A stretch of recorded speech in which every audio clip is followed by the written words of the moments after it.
Hello students, last class में हमने study किया था। केमिकल काइनेटिक्स हमारा चैप्टर चल रहा था और लास्ट क्लास में हमने जो टॉपिक डिस्कस किए थे वो थे टाइप ऑफ रिएक्शंस का टाइप्स क्या होता है, एवरेज रेट क्या होता है और इसके अलावा रेट किस टाइप से आप रेट को किस टाइप से आप डिफाइन करते हो वो हम डिस्कस कर लिया था। ठीक है, लास्ट क्लास में मैंने आपको एवरेज रेट का एक फॉर्मूला भी डिस्कस किया था। उसी फॉर्मूले पर आज हम ये क्वेश्चन करने वाले। बहुत इंपॉर्टेंट क्वेश्चन है, इस टाइप का क्वेश्चन आपके बोर्ड के एग्जाम में पूछा जाता है। क्या क्वेश्चन है सुनिए इसके बारे में। फॉर ए रिएक्शन आर से पी बन रहा है, एक रिएक्शन है उसमें आर से पी बन रहा है। The concentration of reactant change from 0.03 to 0.02, यानी कि रिएक्टेंट का जो कंसंट्रेशन है वो यहां से यहां तक चेंज हो जाता है। इतनी बोल रहा है, कितने मिनट में चेंज होता है? 25 मिनट में चेंज हो जाता है।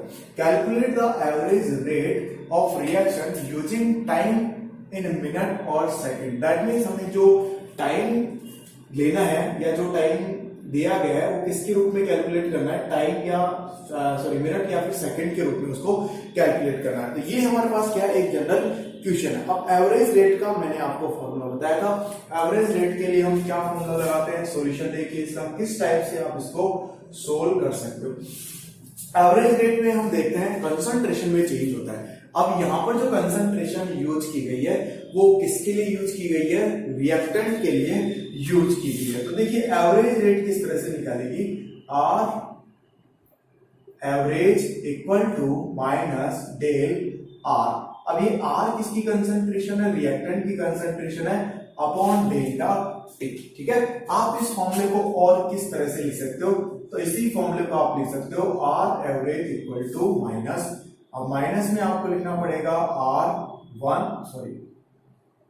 R2 minus R1 upon del T. अब डेल टी में तो आप जानते हो हमारे पास एक ही टाइम दे रखा है, 25 मिनट दे रखा है। चाहो तो आप इसको T2 माइनस T1 भी लिख सकते हो। ठीक है, कोई दिक्कत नहीं है। चलिए R2 माइनस R1 हमें करना है। R2 का मीनिंग क्या है, यहाँ पर R2 का मतलब है बाद वाली कंसंट्रेशन। ठीक है, अब बाद वाली कंसंट्रेशन क्या है, 0.02 है, तो आप लिखिए 0.02, फिर माइनस का साइन लगेगा, आपको माइनस करना है।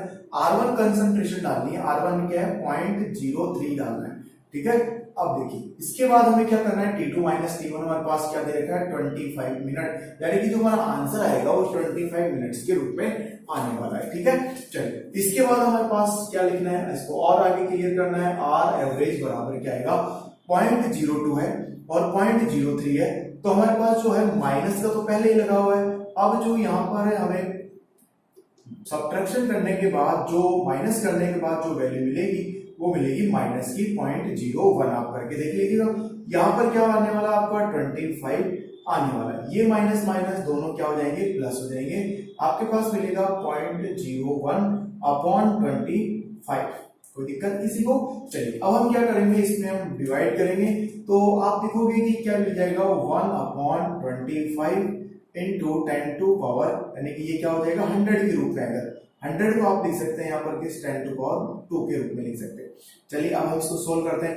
अब हमें 1 में क्या करना है, 25 को डिवाइड करना है, यानी कि 1 में हम किसका भाग लगाने वाले हैं, 25 का डिवाइड करने वाले हैं। अब जब आप 25 को डिवाइड करोगे तो कितना वैल्यू आएगा, तो देखिए 1 में तो भाग जाएगा नहीं, क्या करना है, डिवाइड पॉइंट लगाना है, पॉइंट लगा दिया हमने, 10 बन जाएगा। ठीक है, उसके बाद हमें क्या करना है, एक और पॉइंट लगाना है, तो हमारे पास 100 बन जाएगा। अब 100 में हमारे पास 25 का भाग जाएगा, यानी कि उसको डिवाइड कर सकते हो, ये मिलेगा 0.02। इसको उठा के आप ऊपर लेके चले जाइए, क्या मिल जाएगा 10 की पावर माइनस 2, यानी कि ये एक आंसर हो सकता है। या फिर इसको आप और मॉडिफाई कर सकते हो, और मॉडिफाई करके क्या लिख सकते हो, 4 इंटू, यहां से अगर आप देखोगे तो 1 और 2 जीरो लगेगी, वो नीचे आएगी वापस ऊपर जाएगी, तो क्या हो जाएगा 10 टू पावर माइनस 4।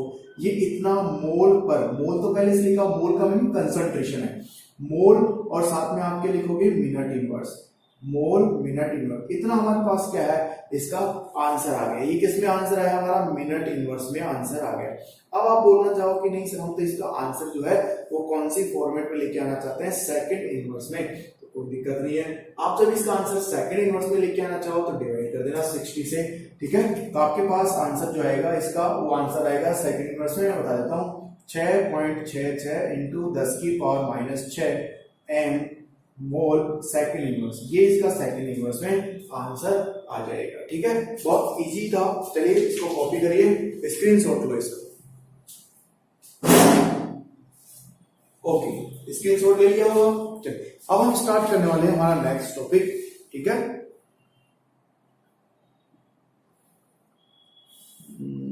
चलिए नेक्स्ट टॉपिक क्या हमारा, बहुत ही इंपॉर्टेंट टॉपिक है और हम देखेंगे अब रिएक्शन का स्टोइकियोमेट्री। रिएक्शन की स्टोइकियोमेट्री कैसे निकाली जाती है या स्टोइकियोमेट्री का रेट के साथ क्या रिलेशन होने वाला है।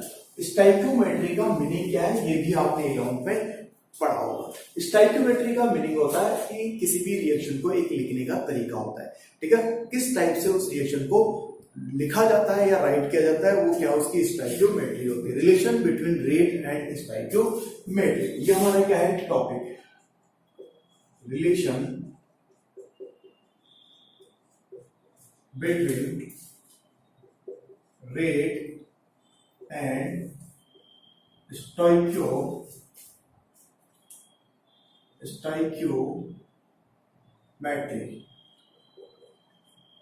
ठीक है, इसमें हम रिलेशन देखने वाले क्या होता है रेट, है ना, और स्टोइकियोमेट्री में रिलेशन। देखिए, अगर आप किसी भी रिएक्शन का रेट डिटरमाइन करना चाहते हैं तो आप उसकी स्टोइकियोमेट्री से क्या कर सकते हो, उसकी रेट को डिटरमाइन कर सकते हो। ठीक है, अब हमें ये पता होना चाहिए कि जो भी रिएक्शन है वो रिएक्शन क्या होनी चाहिए, बैलेंस होनी चाहिए। सबसे पहले तो क्या होनी चाहिए, बैलेंस होनी चाहिए। देखिए कुछ पॉइंट्स है वो अपन लिख लेते हैं इसके बारे में। पहला पॉइंट क्या है कि स्टोइकियोमेट्री के द्वारा हम किसी भी रिएक्शन का रेट डिटरमाइन कर सकते हैं। अब रेट को डिटरमाइन कैसे करेंगे, उसके लिए आपके पास क्या होना चाहिए, स्टोइकियोमेट्री होनी चाहिए, यानी कि बैलेंस रिएक्शन होनी चाहिए। क्या होनी चाहिए, एक बैलेंस रिएक्शन होनी चाहिए। तो इसके लिए हम क्या बोलेंगे, द रेट ऑफ रिएक्शन, इसकी theory, the rate of reaction is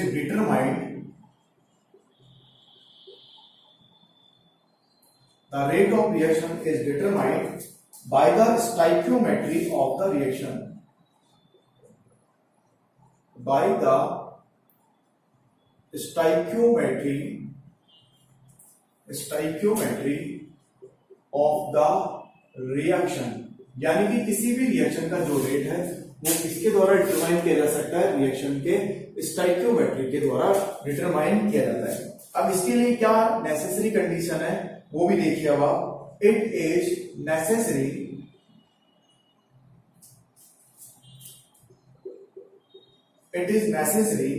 that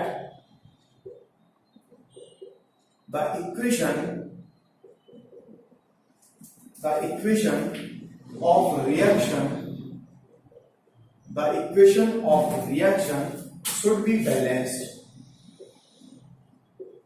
should be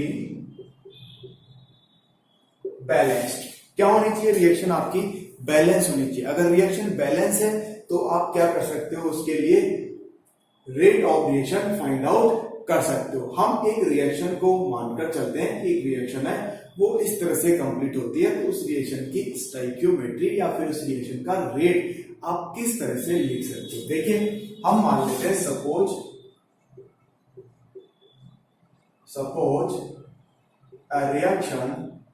reaction क्या हमारे पास कि R से क्या बन रहा है, P बन रहा है। R का मीनिंग रिएक्टेंट है और P का मीनिंग प्रोडक्ट है।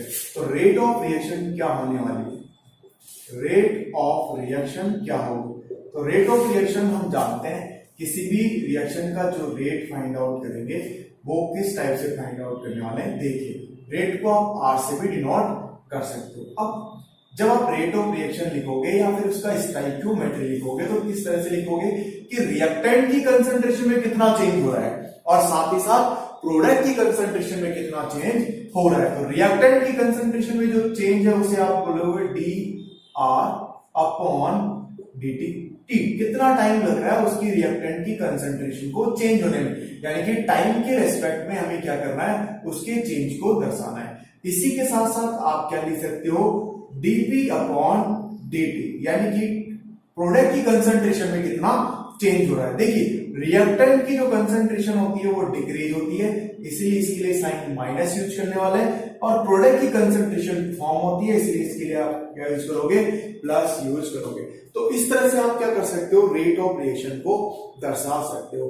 चाहो तो आप इसको इस तरह से भी लिख सकते हो, कंसंट्रेशन अगर आपने मोल पर लीटर में ली है तो आप इस तरह से इसको शो करें, concentration of R, concentration of P, इस तरह से भी आप इसको नोट कर सकते हैं। अब यहाँ पे minus D R upon D T क्या है और plus D P upon D T क्या है वो भी अपन यहाँ पर देख लेते हैं, ठीक है। The rate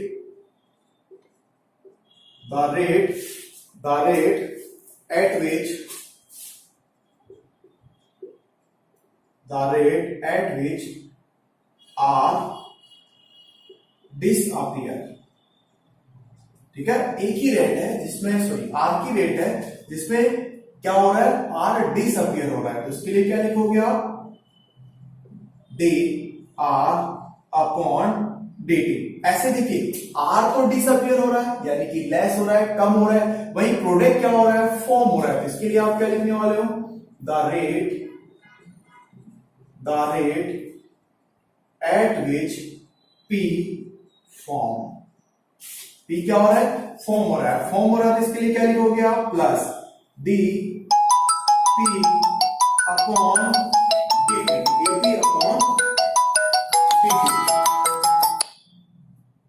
dp upon dt। तो ये हमारे पास क्या हो गया है, ये हमारे पास रेट ऑफ रिएक्शन आ गई है, क्या आ गई है, रेट ऑफ रिएक्शन आ गई। तो इस तरह से आप क्या कर सकते हो, किसी भी रिएक्शन की स्टोइकियोमेट्री भी लिख सकते हो। रेट और स्टोइकियोमेट्री दोनों में हमने क्या देख लिया है, रिलेशन देख लिया है, ठीक है। यहाँ पर ये आप देख रहे हो किसी भी रिएक्शन का स्टोइकियोमेट्री लिखने का एक तरीका होता है। चलिए इसका स्क्रीनशॉट लो।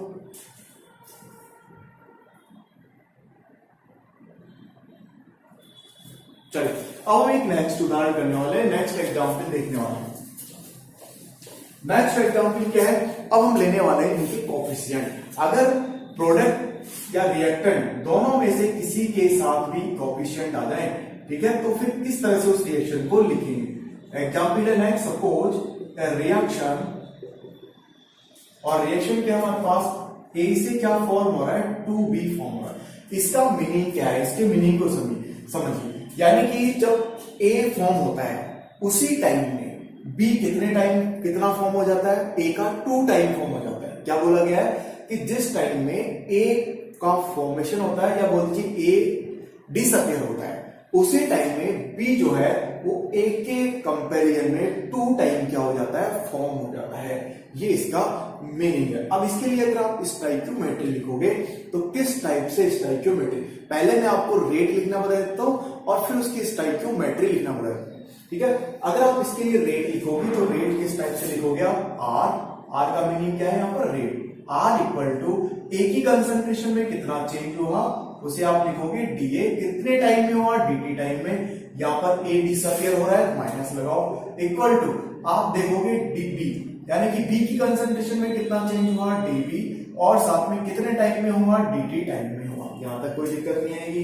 अब देखिए ये जो कोफिशिएंट आप देख रहे हो, इन कोफिशिएंट को जैसे ये मल्टीप्लाई हो रहा है, 2 मल्टीप्लाई हो रहा है बी के साथ, इसे हमें कुछ नहीं करना, इसे हमें डिवाइड करके लिखना होता है। किस तरह से डिवाइड करके लिखना होता है, जो भी कोफिशिएंट है उसे आप डिवाइड करके लिख दीजिए, हमारा रेट निकल जाएगा। अगर आप इस तरह से करोगे तो रेट निकलेगा। और अगर आप आगे इसको कंप्लीट करना चाहो, इसकी स्टोइकियोमेट्री लिखना चाहो, तो स्टोइकियोमेट्री किस तरह से लिखी जाती है देखिए इसके बारे में। द रेट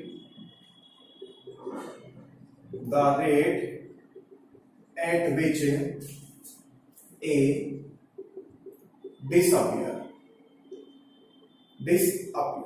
ठीक है। तो क्या लिखोगे आप, माइनस डी ए की कंसंट्रेशन अपॉन dt, कितने टाइम में ए की कंसंट्रेशन चेंज हो रही है उसे हमने यहां लिख दिया है।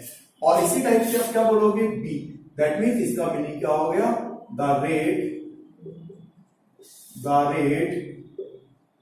एट विच b फॉर्म, b क्या हो रहा है, फॉर्म हो रहा है, तो आप इसके लिए क्या लिखोगे, प्लस db अपॉन dt, ठीक है। इस तरह से हमने क्या कर दिया, दोनों की स्टोइकियोमेट्री लिख दी। अब देखिए स्टोइकियोमेट्री हमने लिखी है, लेकिन अभी पूरी नहीं हुई है, बिकॉज ये जो आप देख रहे हो बी, क्या देख रहे हो बी, इसके कितने मोल्स है? 2 मोल्स है। तो इसके मोल्स को आप क्या कर दो? डिवाइड कर दो, 1/2 लिख दो, तो आपको क्या मिल जाएगा? बी का फॉर्मेशन मिल जाएगा। और इस रिएक्शन का मीनिंग क्या है कि जिस टाइम में, या बोल दीजिए जितना ए डिसअपियर होता है उस कंसंट्रेशन का दुगना, यानी कि ए का दुगना क्या हो जाता है? बी फॉर्म हो जाता है। इसको भी आप स्क्रीनशॉट लो, इसका भी।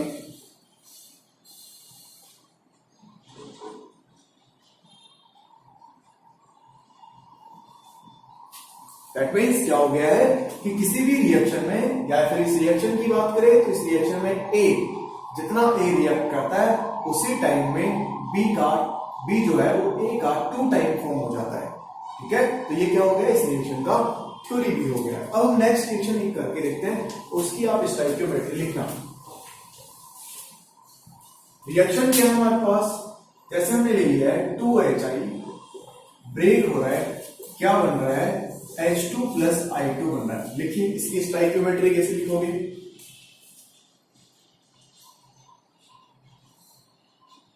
लिख लिया होगा, ठीक है। चलिए मैं बता रहा हूं स्टोइकियोमेट्री कैसे लिखेंगे। देखिए, स्टोइकियोमेट्री लिखेंगे तो क्या बोलोगे? The rate at which HI disappear, reactant हमारा क्या है? HI। अब HI डिसअपियर होगा तो क्या बोलना पड़ेगा? माइनस कितना कंसंट्रेशन में चेंज हो रहा है, डिसअपियर कितना हो रहा है? DHI अपॉन कितने टाइम में हो रहा है वो लगाना पड़ेगा। कितने मोल है उसके? 2 मोल। क्या कर दीजिए? 1/2 लिख दीजिए, मोल को डिवाइड कर दीजिए, ध्यान रखिएगा। और इसी तरह से आप इधर क्या लिखोगे? The rate at which H2, पहले किसके लिखेंगे? H2 form. अब H2 कितना फॉर्म हो रहा है? H2 का तो एक ही मोल है, ये 2 नहीं है, डायएटॉमिक फॉर्म में पाया गया है। क्या लिखोगे? Plus DH2 upon dt। इसी तरह से आप क्या लिखोगे? नेक्स्ट H2 के बाद में क्या है? I2 कितना फॉर्म हो रहा है वो भी आप प्लस लगाओगे। I2 का भी एक ही मोल है, आगे एक से मल्टीप्लाई, ये 2, ये डायएटॉमिक फॉर्म में पाया जाता है तो 2 नहीं लिखोगे आप, ध्यान रखिएगा, ठीक है। 2 को नहीं देखोगे आप। अब हम यहाँ क्या बोलने वाले हैं? कितना मोल बनेगा इसका? 1 मोल ही बन रहा है। कंसंट्रेशन में कितना चेंज हुआ? DI2 upon dt। इस तरह से आप क्या कर सकते हो? किसी भी रिएक्शन का स्टोइकियोमेट्री लिख सकते हो। अगर आप उसकी रेट लिखना चाहो तो रेट किस तरह से आप इसकी दर्शाओगे? तो रेट इक्वल टू आपको लिखना पड़ेगा माइनस का 1/2 DHI अपॉन dt इक्वल होगा किसके इक्वल होगा? Plus DH2 upon dt। ये रेट को लिखने का तरीका, equal to plus DI2 upon dt। तो दिक्कत, तो ये क्या होगी? रिएक्शन की रेट होगी। कॉपी करो इसको भी, स्क्रीनशॉट लो इसका। ओके, ले लिया होगा। अब देखिए, नेक्स्ट मैं आपको एक और एग्जांपल दे रहा हूं रेट से संबंधित या फिर स्टोइकियोमेट्री से रिलेटेड। ये एग्जांपल भी अपने बोर्ड के एग्जाम में कई बार पूछ चुका है। हमारे पास क्या है? रिएक्शन है N2 प्लस 3H2। क्या बन रहा है इस रिएक्शन में? रिएक्शन में बन रहा है 2NH3। इस रिएक्शन को बोला जाता है हैबर्स प्रोसेस। आप पढ़ोगे, जैसे 11th में पढ़ के आए होंगे, 12th में पढ़ो। हैबर रिएक्शन के लिए आपको स्टोइकियोमेट्री लिखनी है, तो किस तरह से लिखोगे? लिखिए, कर लिया होगा। चलिए अब देखिए, N2 प्लस 3H2 ये दोनों तो क्या है? रिएक्टेंट है, और ये क्या है? प्रोडक्ट है। तो हम देख चुके हैं स्टोइकियोमेट्री लिखते वक्त रिएक्टेंट की कंसंट्रेशन क्या होती है? डिक्रीज होती है, डिसअपियर होता है, और प्रोडक्ट की कंसंट्रेशन क्या होती है? इंक्रीज होती है। तो हम क्या करेंगे? जो डिक्रीज हो रहा है, डिसअपियर हो रहा है, उसके साथ माइनस लगा देंगे, जो इंक्रीज हो रहा है उसके साथ प्लस लगा देंगे, ठीक है। तो क्या लिखने वाले हो? The rate at which N2 disappear। अब N2 कितना डिसअपियर हो रहा है? N2 का तो एक ही मोल है पूरा का पूरा, माइनस N2 अपॉन dt। ध्यान रखिएगा, ये जो N2 है ना, इसके साथ जो 2 है ना, उसको आप डिवाइड मत कर देना। क्योंकि N2 एक डायटोमिक फॉर्म है, N2 को N2 फॉर्म में ही रखा जाएगा। ठीक है, इसी के साथ अब आप आगे देखिए, N2 के बाद में कौन है, H2 कितना डिसअपियर होता है। तो H2 के लिए डिसअपियरेंस लिखोगे तो क्या लिखोगे आप, माइनस कितने मोल है H2 के, मोल आगे मल्टीप्लाई होते हैं, ध्यान रखिएगा 3 मोल है, तो 1/3 कर दीजिए, क्या मिलेगा, DH2 अपॉन dt। चलिए आगे देखो, अब डिसअपियरेंस तो हो चुका है, अब क्या होगा, NH3 बनेगा, NH3 फॉर्म होगा, तो NH3 के कितने मोल फॉर्म हो रहे हैं, 2 मोल फॉर्म हो रहे हैं, क्या लिखने वाले हो, प्लस 1/2 d, NH3 कितने टाइम में चेंज हो रहा है, dt टाइम में चेंज।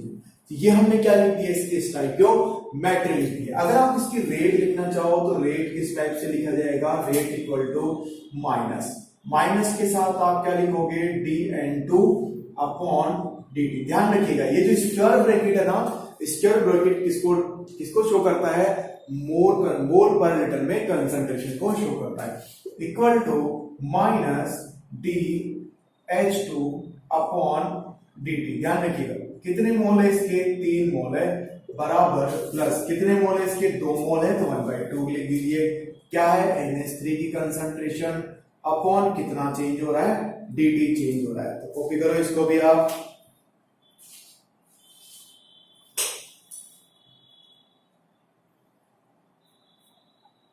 कॉपी कर लिया होगा। अब हम देखते हैं एक जनरल रिएक्शन के लिए किस टाइप से आप स्टोइकियोमेट्री लिखते हो। एक जनरल रिएक्शन लेकर लिखते हैं, उस जनरल रिएक्शन को फॉलो करिएगा, सारे क्वेश्चन आपके सही हो जाएंगे। क्या होंगे, सारे क्वेश्चन सही होंगे उस reaction. For a general reaction,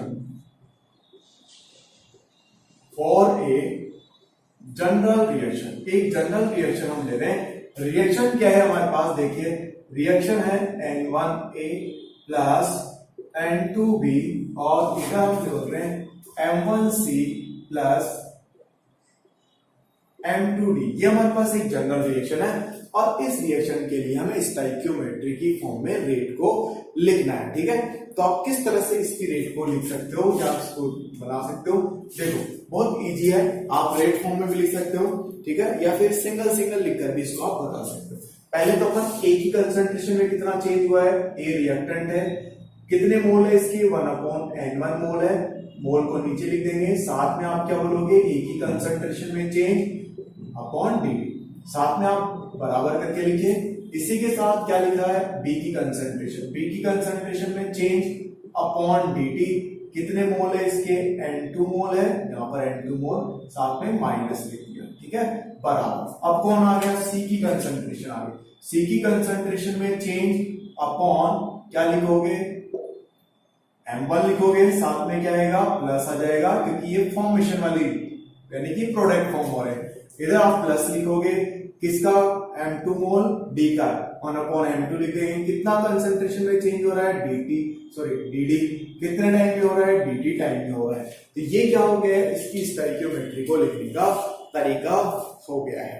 ठीक है, अगर आप लिखना चाहो इसी रिएक्शन को किसकी फॉर्म में, एवरेज रेट की फॉर्म में लिखना चाहो, तो एवरेज रेट की फॉर्म में किस तरह से लिखा जाता है, ठीक है, if the average rate are to be compared then, ठीक है, हम क्या कर रहे हैं, इसकी एवरेज रेट लिखना चाह रहे हैं, क्या लिखना चाह रहे हैं, एवरेज रेट लिखना चाह रहे हैं। तो एवरेज रेट लिखते वक्त ये जो डी है ना, वो डेल्टा फॉर्म में आ जाएगा, किस फॉर्म में आ जाएगा, डेल्टा फॉर्म में आ जाएगा। तो एवरेज रेट का फॉर्मूला कैसे लिखा जाएगा, -1/n delta D upon delta D minus 1/n2 delta B upon delta T equal to plus 1/m1 delta C upon delta T, ठीक है, delta T equal to plus 1/m2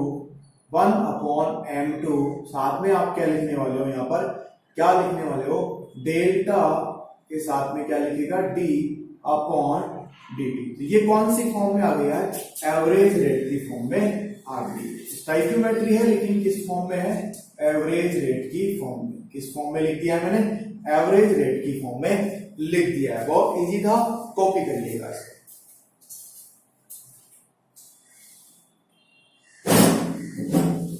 okay कर लिया होगा, चलो तो ये मैंने आपको क्या बता दिया है, ये मैंने आपको एक्सप्लेन किया है किसी भी रिएक्शन की स्टोइकियोमेट्री को लिखना, कि किसी भी रिएक्शन की जो स्टोइकियोमेट्री होती है उसको किस टाइप से लिखा जाता है। ठीक है, चलो अब हम देख लेते हैं इसके बाद लॉ ऑफ मास एक्शन। क्या देख रहे हैं, लॉ ऑफ मास एक्शन, नया टॉपिक हमारे पास, लॉ ऑफ मास एक्शन। एक रूल है, उस रूल के बारे में डिस्कस करेंगे। स्टोइकियोमेट्री या फिर किसी भी रिएक्शन का रेट लिखते वक्त, ठीक है, किन किन बातों का ध्यान रखा जाता है, वो है हमारा लॉ ऑफ मास एक्शन बोला जाता है। ठीक है, इस रूल के अकॉर्डिंग क्या होता है कि किसी भी कांस्टेंट टेम्परेचर पर, इस पर किसी भी कांस्टेंट टेम्परेचर पर, क्या बोला मैंने, कांस्टेंट टेम्परेचर पर जो रेट होती है, क्या होती है, रेट, वो सिर्फ और सिर्फ रिएक्टेंट के मोलर मास पर डिपेंड करती है। किस पर डिपेंड करती है, रिएक्टेंट के मास पर डिपेंड करती है। आप ऐसे बोल सकते हो, रिएक्टेंट के मास पर डिपेंड करेगी और प्रोडक्ट के मास पर डिपेंड नहीं करती। दैट मीन्स हम ये बोल सकते हैं, at constant temperature the rate of reaction is directly proportional to the product of the active mass of reactant. ठीक है, यानी कि क्या बोला है कि जो रेट ऑफ रिएक्शन होगी वो सिर्फ और सिर्फ किसके डायरेक्टली प्रोपोर्शनल होगी, जो हमारा रिएक्टेंट है उसके डायरेक्टली प्रोपोर्शनल होगी। तो ये क्या है, इसका एक डेफिनेशन है। तो हम बोलेंगे according to this rule, according to this rule, according to this rule at constant temperature, at constant temperature, at constant temperature the rate of reaction, the rate of reaction is directly proportional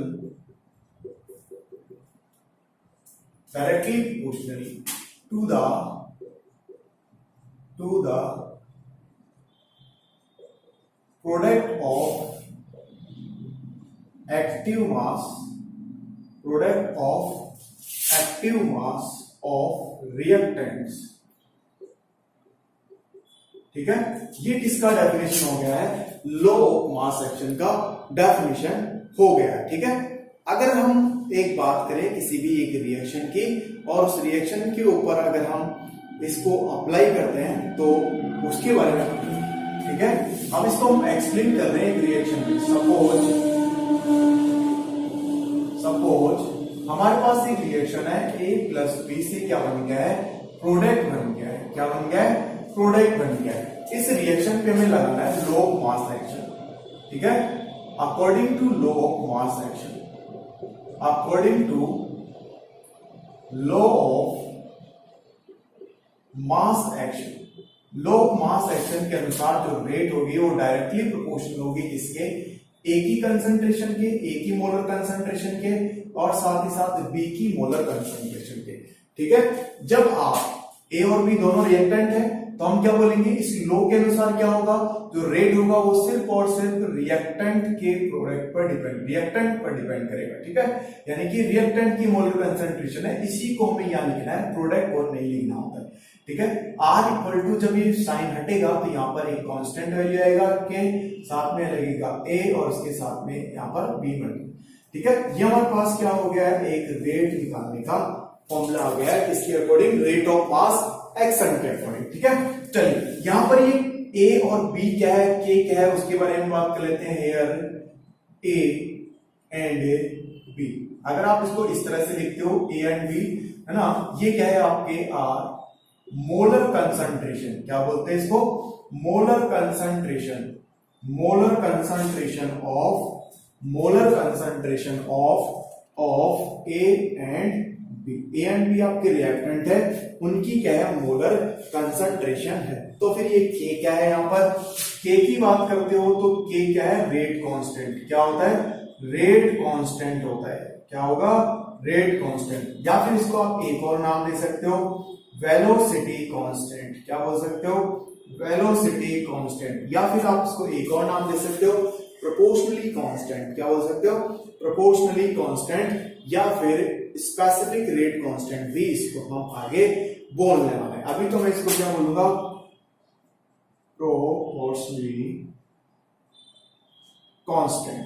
अभी तो मैंने इसको ये नाम दे दिया, यानी कि हमारे पास क्या निकल के आ गया है, लो मास एक्शन के अकॉर्डिंग एक रेट किस तरह से निकाली जाती है रिएक्शन की, वो हमने देख लिया है। ठीक है, अब हम इसको अप्लाई करके देखते हैं किसी एक जनरल रिएक्शन के ऊपर। ठीक है, चलिए जनरल रिएक्शन के ऊपर इसको किस तरह से अप्लाई करते हैं, एक बार इसका screenshot low.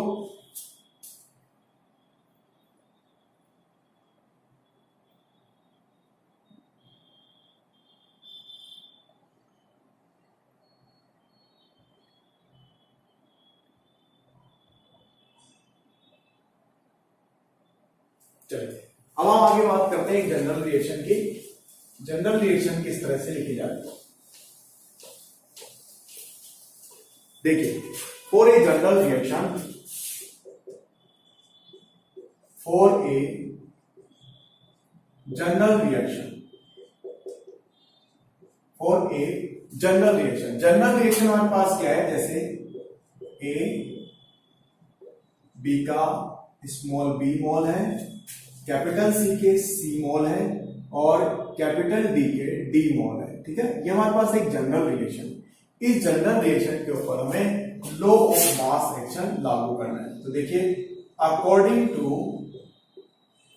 Law of mass action, law of mass action के अकॉर्डिंग हम रेट को अगर फाइंड आउट करेंगे तो rate is directly proportional to A की कंसंट्रेशन और साथ में बी की कंसंट्रेशन। देखो, पहले एग्जांपल दिया था उसमें नंबर ऑफ मोल्स नहीं दिए गए थे। अब हमारे पास नंबर ऑफ मोल्स ए का ए मोल है और बी का बी मोल है। तो हमें जब भी रेट लिखी जाती है तो रेट में जो रिएक्टेंट के मोल्स हैं उन्हें हमेशा पावर में लिखा जाता है। कहां लिखा जाता है, पावर में लिखा जाता है। चलिए बताइए, ए के कितने मोल है, स्मॉल है, तो पावर में लिख दीजिए। बी का कितने मोल है, स्मॉल बी, इसे भी पावर में लिख दीजिए। चलिए क्या लिखोगे आगे, R equal to proportionally sign हटेगा, के कांस्टेंट ऐड हो जाएगा, साथ में आप क्या लिखोगे, ए की पावर ए और कैपिटल बी की पावर स्मॉल बी। तो ये हमारे पास क्या हो गया है, एक वैल्यू आ गई है इस फॉर्म में, एक जनरल रिएक्शन की फॉर्म में आप rate of reaction find out कर सकते हो। ठीक है, तो ये मैंने बोल दिया, इक्वेशन कौन सी है, फर्स्ट इक्वेशन। अब आपने देखा ये जो रेट है ना, ये रेट ये किसके लिए निकल रही है, आप देख रहे हो रिएक्टेंट के लिए निकल रही है।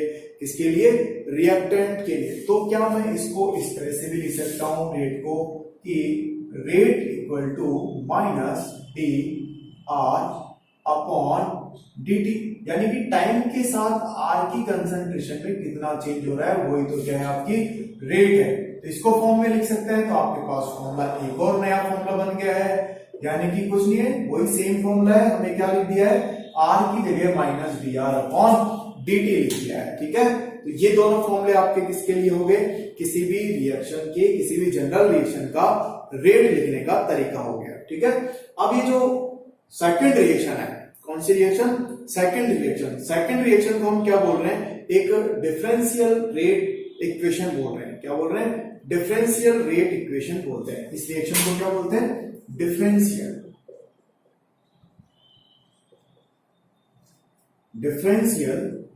रेट इक्वेशन, इसको बोलते हैं डिफरेंशियल रेट इक्वेशन। को इसी को नाम हमने दिया है। यहां पर के क्या है हमारे पास, के हमारे पास प्रोपोर्शनली कांस्टेंट है या फिर रेट ऑफ रिएक्ट या रेट कांस्टेंट आप इसको बोल दीजिए, जो अपन पीछे पढ़ चुके हैं। सपोज अगर ऐसा हो जाए, ए की कंसंट्रेशन और बी की कंसंट्रेशन क्या हो जाए, एक हो जाए। ठीक है, तो हम क्या बोलेंगे, देखिए सपोज या इफ मान लेते हैं, इफ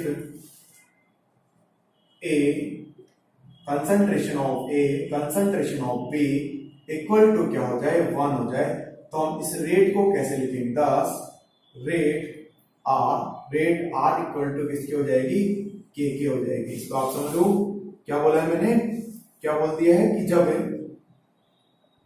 जब ए की मोलर कंसंट्रेशन और बी की मोलर कंसंट्रेशन क्या हो जाए, एक के इक्वल हो जाए, तो हम क्या बोलेंगे, आर किसके आ जाएगा, एक, आर किसके बराबर आ जाएगा, के इक्वल आ जाएगा।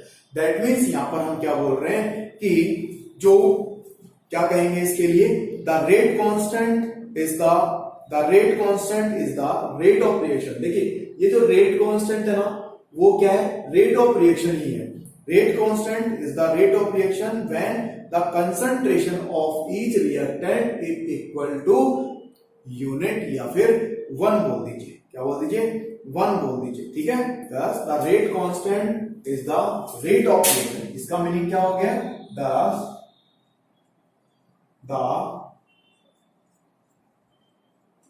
rate constant is the rate of reaction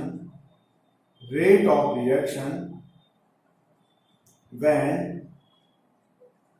concentration of reactant is equal to unit। किसके इक्वल हो जाए, यूनिट के इक्वल हो जाए। तो जो रेट ऑफ कांस्टेंट होता है वही क्या होता है, रेट ऑफ रिएक्शन के इक्वल हो जाता है, ठीक है। द रेट कांस्टेंट के इज आल्सो कॉल्ड, ठीक है। यहां पर अब जब ये ऐसी कंडीशन आ जाती है तो हम ये जो रेट कांस्टेंट हमें मिला है इसी को हम क्या नाम दे देते हैं, स्पेसिफिक रेट कांस्टेंट नाम दे देते हैं। द रेट कांस्टेंट, इसी के बाद हम लिख रहे हैं इसी में, the rate constant is also called, अगर ऐसा हो जाता है, यूनिट हो जाती है, तब हम के को क्या बोलेंगे, the rate constant is also called specific rate constant. Specific rate constant क्या बोल देते हैं, स्पेसिफिक रेट कांस्टेंट बोल देते हैं। कॉपी करिए इसको, स्क्रीनशॉट लो इसका। चलो आज की क्लास के लिए इतना ही, बाकी हम देखेंगे नेक्स्ट क्लास के लिए। पढ़ते रहिए इसको।